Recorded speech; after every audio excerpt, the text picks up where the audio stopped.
بسم اللہ الرحمن الرحیم، السلام علیکم۔ میں گوہر بٹ سیاستہ کے پلیٹ فارم سے آپ کی خدمت میں حاضر ہوں۔ خبر یہ ہے کہ جنرل فیض حمید جو ہیں وہ اب چیف آف آرمی اسٹاف کے رحم و کرم پر آ گئے ہیں۔ معاملہ کیا ہے اس پر بات کریں گے، لیکن اس سے پہلے میں آپ سے عرض کروں کہ ایک تو مجھے آپ پہلے معافی دے دیں یار، اس لیے کہ آج میں تھوڑا سا پھنسا رہا ہوں۔ میرا کوئی معاملات چل رہے تھے جس میں مجھے جانا بہت ضروری تھا، اور کل بھی ہو سکتا ہے اسی طرح سے مجھے ٹائمنگ ذرا آگے پیچھے ہو جائے گی، تو لہٰذا اس پر میں کیونکہ بہت سارے دوست جو ہیں وہ میسیج کرتے ہیں، ٹویٹر کے اوپر ٹیگ کر دیتے ہیں، تو میں اس لیے پہلے بتا رہا ہوں۔ لیکن بہرحال میں اپنا کام کراں گا پاجی، میں نساں گا نہیں۔ خبریں میں آج بھی آپ کو اس میں 2 دن لگوں، اور ایک خبر جو ہے وہ یہ ہے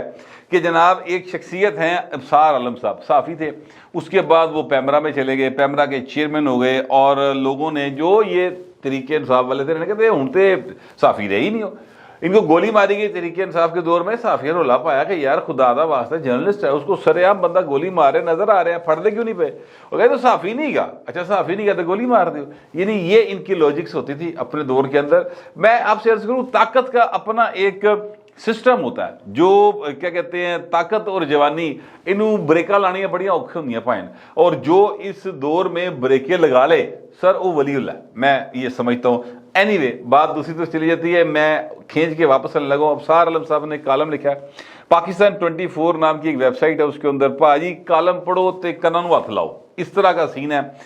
وہ جو حالات بیان کر رہے ہیں، کچھ تھوڑا بہت اندازہ مجھے تھا، میں نے وہ فلمیں دیکھی ہوئی، جاسوسی ناول چاول پڑھے ہوئے ہیں بڑے عمران سیریز دے، ٹھیک ہے۔ مجھے بڑا جو ہے ان چیزوں کا شوق تھا، second world war, first world war میں کس طرح جاسوسی ہوندی سی، کس طرح گھیریا جاتا سی مخالف دے وڈے بندے نوں، وہ ساری میں نے دیکھی ہوئی چیزیں۔ تو لیکن یہ واقعی ہوتا ہے، میرا خیال تھا یہ فلموں ہی ہوتا ہے، لیکن یہ واقعی ہوتا ہے، اور پاکستان جیسے ملک میں ہوتا ہے۔ 2 واقعات ہیں وہ میں بیان کروں گا، تیسرا واقعہ پائے نا میری ہمت کوئی نہیں، تیسری ڈیٹیل جو ہے نا وہ میرے ہمت کوئی نہیں بیان کرنے کی، وہ تسی آپ پڑھنی۔ ایک واقعہ تو یہ ہے کہ جنرل جو باجوہ صاحب تھے انہوں نے جسٹس ثاقب نثار کو ایک ویڈیو کلپ دکھایا، اور اس ویڈیو کلپ کے اندر جو کچھ ہو رہا تھا وہ بس آپ اس بات سے اندازہ لگا لیں کہ اس کو ناقابل دید اور ناقابل داد جو ہے وہ کہا جا رہا ہے۔ اچھا بہرحال وہ ویڈیو کلپ دکھایا، اور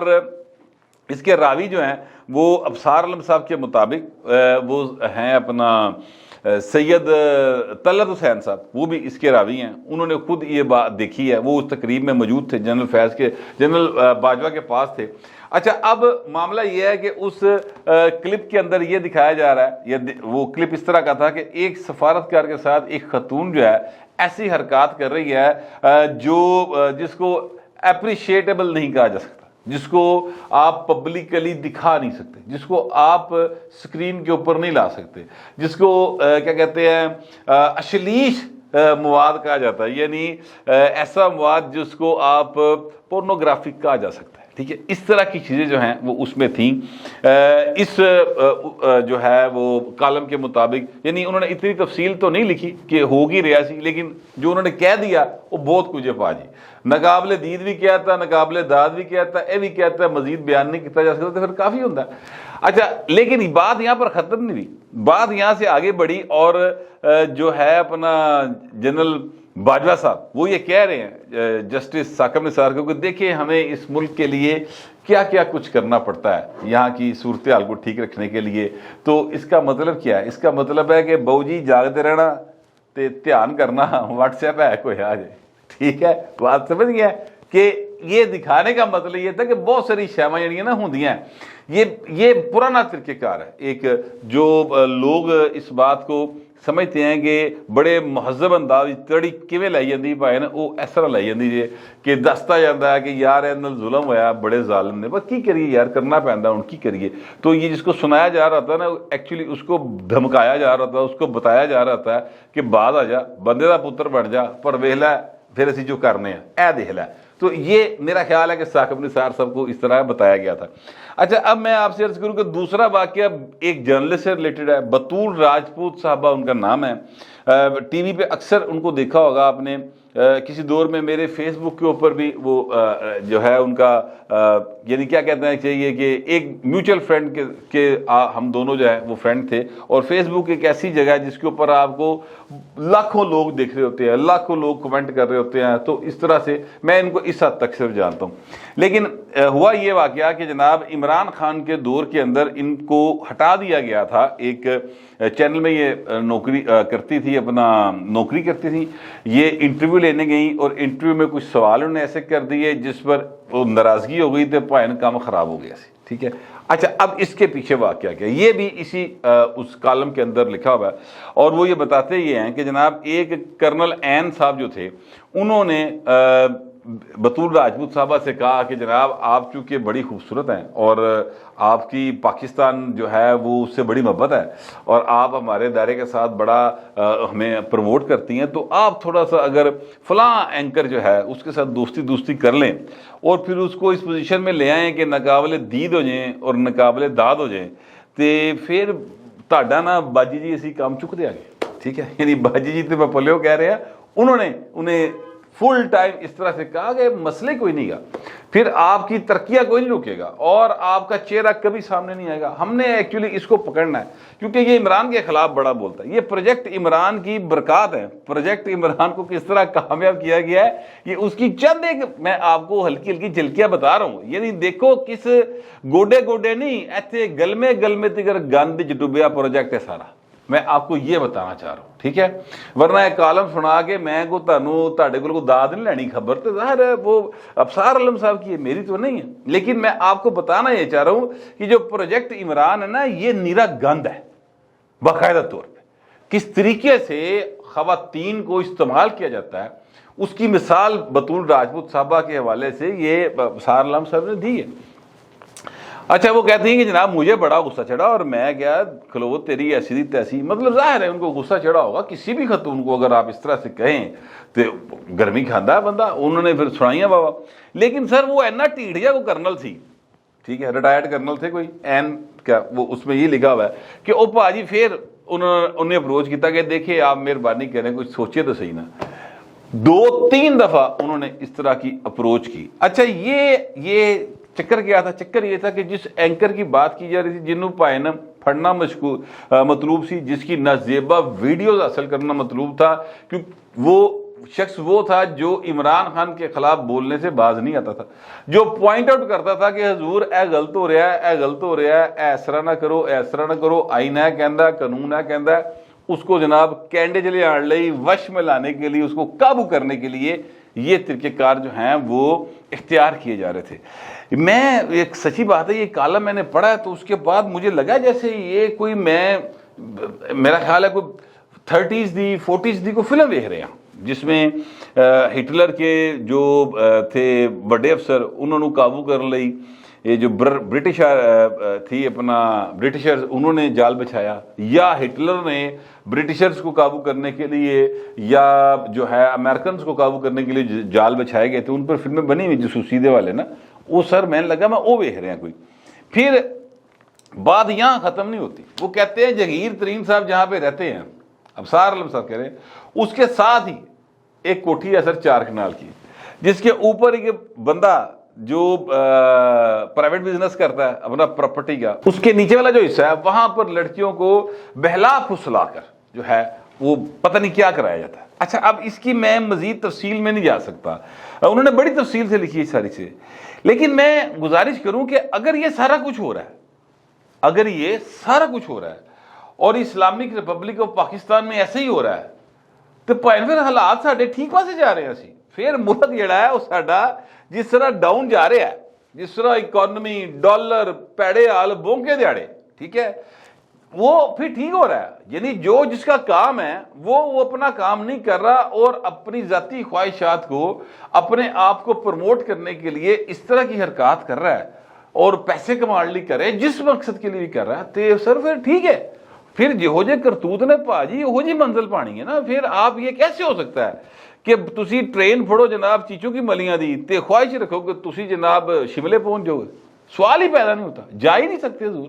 آپ نے جس پاسے دا راہ پھڑے ہے اسی پاسے پہنچو گے نا، سفر آپ اسی طرف کر رہے ہیں۔ میں تو سچی بات ہے, میں نے جب سے یہ کالم پڑھا ہے مینو ہضم نہیں ہو رہی تھی ہمیں کہ پاکستان چ ہو رہا ہے. اچھا, اب چیف آف آرمی اسٹاف جو ہیں وہ کہتے ہیں کہ جناب اسی پروجیکٹ عمران جو ہے نا کلوز کرنا, کہا جاتا ہے ان کے بارے میں. یہ آئی ایس اے کے چیف بھی کہتے ہیں کہ جناب ساڈا سیاست نہ کوئی تعلق نہیں, اپنی اپنی سیاست کرو, ٹھیک ہے, اپنے موڈے تے کرو جو کرنا. تے پائے نا اے والا کام جہاں چلن ڈیا اے تے روکو. یہ سارا کچھ عمران خان کو پروٹیکٹ کرنے کے لیے, پروموٹ کرنے کے لیے استعمال ہو رہا تھا. یہ باقاعدہ طور پر اس میں لکھا ہوا ہے. ابصار عالم صاحب کہہ رہے ہیں. اب یاد رکھیے گا کہ ابصار عالم صاحب وہ آدمی ہیں جنہوں نے گولی بجی, جو چیئرمین پیمرا رہے ہیں, اور وہ 24 چینل کے اوپر 24 پاکستان سر اس ویب سائٹ کا نام ہے, اس پہ انہوں نے کالم لکھا ہے, اور ایک اچھے خاصے ویل نون آدمی ہیں. اے نہیں کہ مطلب وہ لکیا نہیں ہوا, کسی گلی محلے کا کریکٹر نہیں ہے, ذمہ دار آدمی ہے. تو پاجی ادھی تحقیقات تو ہی شروع کر لو, دور جانے کی ضرورت نہیں ہے, یہیں سے پکڑیں. ابصار صاحب کو بلائیں, او سر ہوتے کوٹھی دی نشاندہی کر رہے ہیں, اور ساری بطول راجپوت کو بلائے, ایتھوں دوواں تو کام شروع کرو حضور, تے برے دے گھر تے گھر پہنچ جاؤ. 2 دن میں مسئلہ حل ہو جائے گا, چیزیں ٹھیک ہو جائیں گی, کان صاف ہو جائیں گے سارے دے. لیکن اگر وہ کرنا چاہے تو یہ کام ہو سکتا ہے. اب میں تو یہی سمجھ رہا ہوں, ظاہر ہے کہ میں اس گند تو کافی دور ہوں, اس لیے میں یہ دیکھ رہا ہوں, مجھے لگ رہا ہے کہ اے گند اس طرح کر کے صاف ہو سکتا ہے. پتہ نہیں ہوں جڑے گند دے وچ بڑے نے, یہ جڑے صاف کرنے وڑتے ان کو پتہ چلتا ہے اندر کتنی زہریلی گیسیں ہیں, اور ساہ گھٹنا بندہ مر بھی جاتا ہے اس گٹر میں ڈگنے سے. لہٰذا یہ اب ان کو پتہ ہوگا, مگر میں تو سچی بات ہے کناں نوں ہاتھ لا رہے ہیں جنج کر کے کہ یار ہے کی ہو رہا ہے, یہ اسلامک ریپبلک آف پاکستان ہے اور یہ اس میں یہ سارا کچھ ہو رہا ہے. میں سمجھتا تھا یہ کافرہ کفر کا کام نے, کافر ہی خواتین کو استعمال کرتے ہیں اپنے دشمن کو وش میں کرنے کے لیے. لیکن بھاجی اتنے تو کام اٹھا ہوا ہے. میں سچی بات ہے مجھے کافی پڑھ کے میرے لیے شوق ہوا ہے. اچھا, اب میں آپ کو یہ عرض کروں کہ جو ہے نا جنرل فیض حمید صاحب, جو ظاہر ہے پروجیکٹ عمران کے ایک اہم ترین آدمی, pillar, one of the main pillars project Imran, وہ سر کافی ہاٹ واٹرز میں ہیں, ڈیپ واٹرز میں ہیں. انہاں دے پائن گٹے گوڈے بلکہ جڑا نا لک تکر ہیں کمریا, نازک کمریا تکر پانی آیا پیا جے. ہاتھ پیر مارن دی کوشش کر رہے ہیں کسی طرح بچ جائیے, لیکن چانسز ذرا کافی کم ہوتے جا رہے ہیں. معاملہ یہ ہے کہ یہ ایک ریفرنس ان کے حوالے سے نیب میں گیا ہے, ایسٹ بیونڈ مینز کا. کچھ لوگ ہیں چکوال سے جنہوں نے یہ دستخط کر کے نیب والوں کو بھیجا. اس وقت تک وہ جو ہے اپنا بٹ صاحب جو نئے چیئرمین نیب ہیں جنرل صاحب, وہ نہیں آئے ہوئے تھے. اچھا, اب وہ آ گئے ہیں. بہرحال ہوا یہ ہے کہ جناب وہ انہوں نے واپس کر دی شکایت اور کہا کہ جی متعلقہ محکمہ جو ہے اس کے توسط سے یہ بیورو کو بھیجی جائے تو زیادہ بہتر ہے. مطلب متعلقہ حکام ادارہ جی ایچ کیو سمجھ رہے ہیں, ہاں وہاں سے آئے, کیونکہ یہ لیفٹیننٹ جنرل رہے ہیں نا, تو جرنیلاں دے خلاف پائن ہاتھ پاڑا کو آسان تھوڑی. یہاں پہ نہیں ایسے ہوتا, یہاں پہ قانون بنے ہوئے to protect generals, to protect ججز, اور جنرلی ہی قانون بنے ہیں. انہوں نے قانون ویسے ہی بڑی جیب ہی پایا ہوتا ہے. یہ جتنے تاجر توجر ہیں, یہ بیوروکریٹس ہیں, انہوں نے کچھ نہیں. میں آپ کو ایسی ایسی چیزیں بتا سکتا ہوں, ہولی ہولی میں بیوروکریسی والے پاسے آنے لگا ہوں کہ ذرا ان کی چیزوں کو میں ایکسپوز کروں, بتاؤں. وہ جو رؤف کلاسرا صاحب کہتے ہیں زکوٹا جینا ہے, سچی مچی انجی حالات ہیں, سیریسلی کہہ رہا ہوں. بہرحال وہ پھر میں آپ کو اس پر ایک انشاءاللہ منڈے سے میرا خیال اس سلسلے میں کچھ میں چیزیں آپ کی گوش گزار کروں گا. لیکن فی الحال میں آپ کو یہ بتا رہا ہوں کہ وہ جو فیض حمید صاحب ہے نا, وہ ایک دفعہ پھر رحم و کرم پہ ہیں کس کے, یہ جو ہیں اپنا چیف آف آرمی اسٹاف. اگر ان کا کورٹ مارشل ہونا جیسا کہ مریم نواز ڈیمانڈ کر رہی ہیں, تو سر ان کو پہلے بحال کیا جائے گا ان کے عہدے کے اوپر, اس کے بعد کورٹ مارشل ہوگا. اگر ان کے خلاف نیب میں کارروائی ہونی ہے تو یہ بھی جو کارروائی ہے یہ بھی جی ایچ کیو کی جیک برانچ کی طرف سے اوکے ہوگا تو پائن کارروائی ہوئے گی. اور یہ دونوں کام جو ہیں, جس بندے کے انگوٹھے کے تھلے ہیں اس کا نام ہے جناب جنرل حافظ عاصم منیر صاحب, جو چیف آف آرمی اسٹاف ہے ہمارے. تو لہٰذا اب وہ ان کے ایک ایسی شخصیت کے رحم و کرم پر ہے جن کو انہوں نے ڈی جی آئی سی کی نوکری سے نکلوایا تھا, یعنی تبادلہ کراتا تھا کہ بھائی عمران دے کان کو نپڑ کے, یہ بڑی عام سی بات ہے. اور وہ شخصیت ہے جو جانتی ہے فیض صاحب کی ساری اچھائیوں کو, ساری برائیوں کو. فیض صاحب ان کے خلاف مکمل طور پہ متحرک رہے ہیں اور پائے انگوٹھے تھلے آ گئے جے. اب دیکھتے ہیں کہ حافظ صاحب انگوٹھے کے ذریعے انج کر کے گھینگڑی کر دے کہ نہیں، یا یہ ہے وہ کہتے ہیں کہ چلو جارے دو۔ ویسے میرا یہ خیال بھی ہے، ہلکی پھلکی خبر بھی کیجئے کہ جناب جنرل عاصم منیر صاحب جنرل فیض کے لیے تو گھینگڑی کرنے کا موڈ رکھتے ہیں کہ انہوں کر دا چاہے، لیکن مطالبہ صرف فیض تھی کرنی ہے، مطالبہ باجوی تھی کر جا رہے ہیں، تو باجوے لے پاسے وہ جانے کو تیار نہیں ہے۔ مجھے جو اطلاعات ہیں وہ اسی طرح کی ہے، لیکن یار یہ دونوں باتیں جو ہے نا یہ اس بات کی نشاندہی کر رہی ہیں کہ یہ ہوتا ہے نا کہ سب اچھا ہے، سب اچھا نہیں، کچھ بھی اچھا نہیں ہے، حالات بہت سنجیدہ ہو گئے ہیں۔ اور پھر اگین میں یہ بات کئی بار کہہ چکا ہوں، پھر میں کہوں گا آئین اور قانون کے اوپر نیک نیتی کے ساتھ عمل کرنا گا، صرف جو ہے نا وہی ایک راستہ ہمارے پاس جس کے ذریعے ہم اب اس دلدل سے نکل سکتے ہیں۔ ہفتہ 10 دن مہینے سے نہیں نکلیں گے، سال 2 سے نکل جائیں گے، لیکن نکل جائیں گے۔ اور اگر ہم کوئی اور راستہ اختیار کرنے کی کوشش کریں گے، میں نے حاصل قوم بات کر رہا ہوں، تو سر دلدل میں مزید پھنس جائیں گے، اور کوئی راستہ ہے نہیں۔ مجھے تو کم از کم ایسے ہی لگتا ہے، آپ کو پتہ نہیں کیسا لگتا ہے، جیسا بھی لگتا ہے لکھیے گا ضرور، مگر ذرا تہذیب کے ساتھ۔ فی الوقت اتنا ہی، ملتے ہیں اگلے ولاگ میں۔